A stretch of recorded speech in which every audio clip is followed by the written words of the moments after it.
Alvin, they have been working around the clock. I'll step out of the way. This is the mobile forensics unit. It's been here for the last few days. It's actually one of the biggest mobile forensics units in the country. It allows them to process the evidence more quickly. They are hoping to solve this one. Day 3 of a homicide investigation. At one point, deputies focusing on the garbage area downstairs from where a woman was found dead. The victim's second-floor apartment is still blocked off, a biohazard bag and evidence markers on the ground.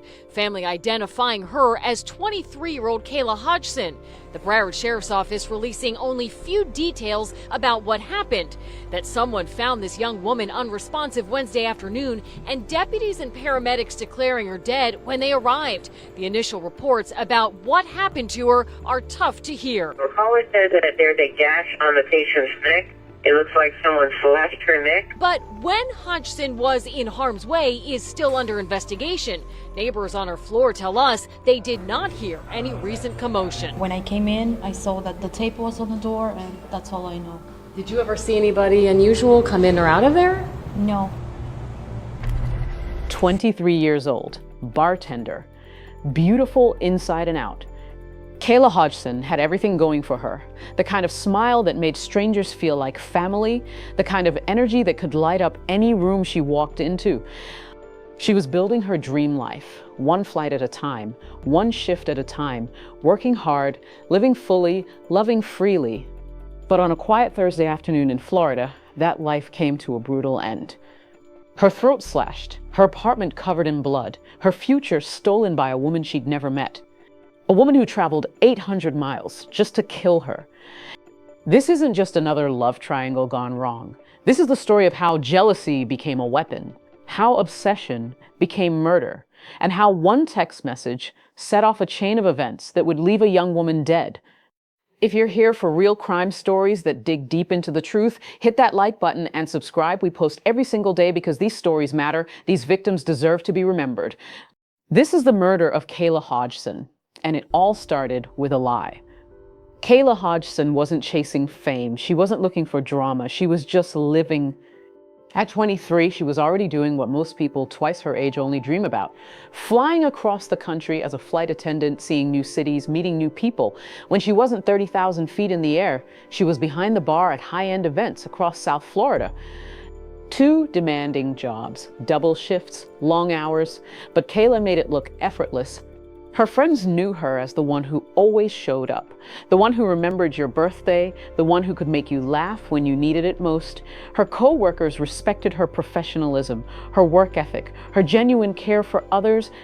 Her family, she was their everything. Scroll through her social media and you'll see it all. Photos with friends at beach parties, work selfies with her flight crew, outfit posts that showed off her style and confidence, videos of her laughing, dancing, just being 23 and alive. There were no red flags, no cries for help, no toxic relationships or dangerous situations, just a young woman documenting a life she had every reason to be proud of. Kayla was the girl next door with big dreams. She wanted to travel the world not just for work, but for adventure. She talked about opening her own business someday, maybe a boutique, maybe a travel agency. She had plans, and everyone who knew her believed she'd make it happen, because that's the kind of person Kayla was: determined, focused, unstoppable, or so it seemed. Because 800 miles away in New York, there was someone Kayla had never heard of, someone who was about to turn her world upside down, someone who was already planning her death. Her name was Sakina Thompson. 28 years old, nail technician, successful businesswoman with her own salon on Long Island. To her clients, she was talented, professional, someone who could transform your nails into works of art. But online, Sakina was bold, unapologetic, the kind of woman who said exactly what she meant and didn't care who didn't like it. Her Instagram was filled with confidence. Luxury handbags, designer outfits, photos of her work, and at the center of it all, one constant presence: Terry, her boyfriend of several years. The man she called her king, the one she posted about constantly, showing off their matching outfits, their expensive dates, their picture-perfect relationship. But that relationship, it wasn't as perfect as it looked. Sakina's posts weren't just about love, they were about possession, about marking her territory, about making sure everyone knew Terry was hers. She'd post videos singing together, dancing together, living their best life together, but she'd also post the fights, the breakups, the dramatic makeups, the toxic cycle that kept repeating itself over and over again. And through it all, one message came through loud and clear across Sakina Thompson, and there would be consequences. She wasn't just confident, she was territorial, and when it came to Terry, she didn't share. "I'll go buy me a gun and come back and set this off." That wasn't a private message, that was a public post, a warning to anyone who thought they could step into her world and take what was hers. But Terry, he had other plans. While Sakina was posting their perfect relationship online, Terry was living a double life, and that double life was about to collide with an innocent young woman who had no idea what she was walking into. Because in the summer of 2022, Terry took a trip to Miami, and he didn't go alone. He brought Sakina with him, a romantic getaway, a chance to reconnect, or at least that's what she thought. But Terry had his own agenda, and it involved meeting someone new, someone fresh, someone who didn't know about his complicated relationship back home. Someone like Kayla Hodgson. The meeting happened at a party, the kind of spontaneous Miami night where strangers become friends and friends become possibilities. Kayla was there with her crew, enjoying her time off, living her life. Terry was charming, funny, the kind of man who knew exactly what to say to make a woman feel special. And Kayla, who was used to keeping her guard up in a world full of players and pretenders, found herself letting those walls down. They talked, they laughed, they connected. And just like that, Kayla found herself believing in something that felt real, something that felt different, something that felt different, something that felt like it could be the start of something beautiful. What she didn't know was that it would be the start of something deadly. Because while Kayla was falling for Terry's charm, Sakina was watching, waiting. And when she discovered what had happened during their trip to Miami, when she realized her man had stepped out on her, everything changed. This wasn't just betrayal, this was war. And Kayla Hodgson, the innocent flight attendant with the bright smile and bigger dreams, had just become enemy number. Sakina didn't scream. She didn't post angry messages. She didn't confront Terry directly. She did something much more calculated. She bought a GPS tracker. Small, discreet, the kind you can hide under a car bumper without anyone noticing. And late one night, she crept outside and attached it to Terry's white Range Rover. Now she could watch him, track him, know exactly where he went and when he went there. For weeks, she studied his patterns, his routes, his stops, and slowly the tracker led her to one address that kept showing up again and again. Tamarack Village Apartments in Florida, apartment 204, Kayla's apartment.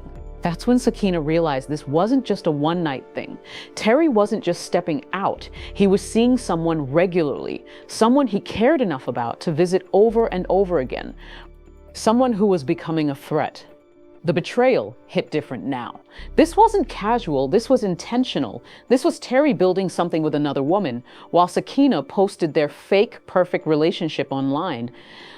But instead of confronting Terry, instead of ending their relationship, Sakina made a different choice. She decided to eliminate the problem. She started researching flights from New York to Florida. She looked up Kayla's social media, studying her face, her schedule, her life. She learned everything she could about the woman she now saw as her enemy. And then she made the call that would change everything. She booked a round-trip ticket, New York to Fort Lauderdale, same-day return. She wasn't coming to talk. She wasn't coming to warn Kayla to stay away. She was coming to kill. Because in Sakina's mind, there was only one way to fix this problem. Only one way to get her man back. Only one way to make sure no other woman would ever threaten what was hers again. Kayla had to die. July 13th, 2022, a Thursday that started like any other day in Kayla's life.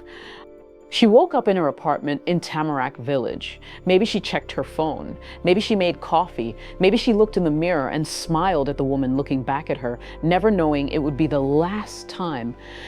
Terry came by that afternoon. They spent hours together, talking, laughing, enjoying each other's company. For Kayla, it was just another beautiful day with someone she was falling for. She had no idea that hundreds of miles away, Sakina was already in the air, flying south with murder on her mind. Sakina had done her homework. She knew Terry's schedule. She knew when he would leave. She knew Kayla would be alone. And she was right. Around 2:30, Terry left the apartment, probably kissed Kayla goodbye, probably told her he'd see her soon, probably had no idea that he had just signed her death warrant by walking away. That's when Sakina made her move. She didn't knock politely. She didn't announce herself. She went straight to Kayla's door and started pounding on it with her shoe, screaming, demanding to be let in. Security footage would later show Kayla desperately trying to keep the door shut, pressing her body against it, terrified of the woman on the other side who was clearly unhinged. But Sakina wasn't giving up. She had come too far, planned too much, invested too much rage to walk away. Now, somehow, she got inside. What happened next was brutal. Kayla fought for her life. The apartment showed signs of a violent struggle, furniture overturned, blood everywhere. A young woman fighting desperately against someone who had come there to kill her. But Sakina had the advantage of surprise, of preparation, of pure, concentrated hatred. She slashed Kayla's throat from ear to ear, a wound so deep, so savage, that it was clear this wasn't self-defense. This wasn't a fight that got out of hand. This was an execution. At exactly 3 p.m., a neighbor heard the commotion and called 911. There's an injured woman here, blood everywhere. I think she's been attacked. When deputies arrived at apartment 2004, they found Kayla on the floor. Motionless, her throat cut, her dreams ended. Her future erased by a woman she had never even met. There was no forced entry, no robbery, no random violence, just one woman's jealousy turned into another woman's death sentence. And by the time police secured the scene, Sakina Thompson was already boarding a flight back to New York. Mission accomplished. The first responders who walked into Kayla's apartment that day had seen violence before, but this was different. This was personal. The brutality was obvious, the intent was clear, but the motive, that would take time to uncover. Detectives started with the basics. Who was Kayla Hodgson? Did she have enemies? Was she involved in anything dangerous? The answers painted a picture of someone who should have been safe. No criminal history, no drug connections, no abusive relationships. Just a hardworking young woman living her life. But then they found the white Range Rover parked outside the complex, not belonging to Kayla, not belonging to any resident, just sitting there like a clue waiting to be discovered. The vehicle was registered to Terry, but when they tried to locate him, he was nowhere to be found. That's when the investigation took a turn. Credit card records showed Terry had traveled from Florida to New York immediately after Kayla's murder, but he hadn't traveled alone. He was with a woman named Sakina Thompson, a woman who had also been in Florida that day, a woman who had booked a last-minute flight from New York to Fort Lauderdale and back again in the span of just a few hours, a woman whose social media was filled with possessive posts about Terry and threats against anyone who crossed her. But the breakthrough came when investigators found the GPS tracker, still attached to Terry's Range Rover, still recording data, still showing exactly where that car had been on the day Kayla was murdered. And the data was damning. It showed the car had been at Kayla's apartment complex multiple times over the past few weeks. It showed exactly when Terry had arrived that day and exactly when he had left. But more importantly, it showed that someone had been tracking those movements. Someone who knew exactly when Kayla would be alone. Someone who had planned this murder down to the minute. The pieces were falling into place. Phone records, flight manifests, social media posts, witness statements, security footage. All of it pointed to one person, Sakina Thompson. On July 25, 2022, the Broward County Sheriff's Office issued an arrest warrant for Sakina Thompson, first-degree murder. Details tonight on an arrest in New York City. This after a young woman was killed last month inside her apartment in Tamarack. The Broward Sheriff's Office announced that the suspect, Sakina Thompson, is now in custody. CBS 4's Peter O'Dinch joins us live from the Tamarack Village complex with the very latest on this story. Peter. Well, Naja, BSO says that the suspect was arrested in a neighborhood in Queens. That was 3 weeks after the homicide here. It's also where residents are relieved. I feel terribly bad that that happened to her. Shayla Hernandez was horrified by the murder of her neighbor, identified by friends and family members as 23-year-old Kayla Hodgson, seen here and in photos in a post from loved ones on a fundraising website. BSO says they responded to Hodgson's second-floor apartment on July 13th after a 911 call about an unresponsive woman. They say they discovered that Hodgson died at the scene here at the Tamarack Village complex. On July 25th, a warrant was issued for 28-year-old Kayla Hodgson. She was arrested on Wednesday in New York City. Making an arrest makes me feel a lot more comfortable. BSO is not saying what led them to their suspect, but an arrest affidavit says Kayla Hodgson was demonstrating a depraved mind without regard for human life by stabbing with a sharp object with a premeditated intent to cause death. I am very happy to hear about it because we were scared. We heard different stories from different people, and I happen to live on the floor above her, so I'm very happy. It makes me feel a lot better and more secure that they finally arrested somebody. BSO has not said what the motive was. It's not clear when Thompson will be extradited. Right now, she is charged with first-degree murder. We are live in Tamarack. Peter Dench, CBS 4. The evidence against her was overwhelming. The GPS tracker, the flight records, the security footage. But then came the twist that shocked everyone. Kayla was pregnant, carrying Terry's child, the same man who had been with both women, the same man whose lies had set this whole tragedy in motion. She petitioned the court for bond, claiming her pregnancy made jail conditions dangerous. The judge denied the request. She would remain behind bars, pregnant, awaiting trial for murder.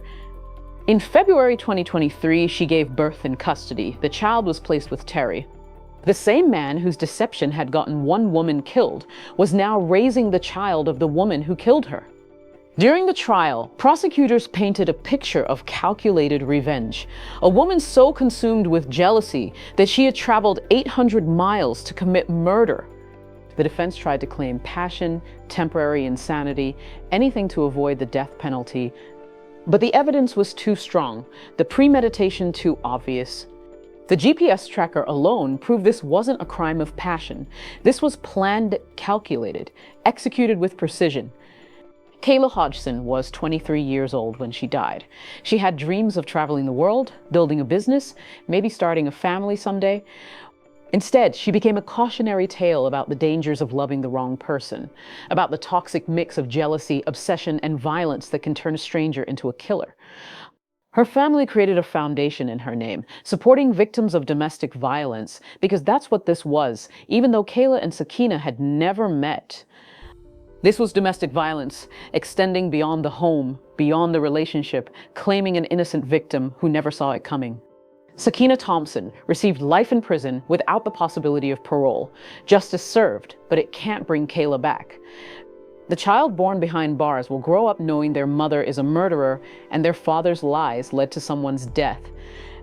And somewhere in Florida, there's an empty apartment where a bright young woman once lived and dreamed and loved before jealousy turned those dreams into a nightmare. Remember Kayla Hodgson. Remember that her life mattered. And remember that love should never, ever cost someone their life. Hit that subscribe button for more stories that matter, more victims who deserve to be remembered, more truths that need to be told,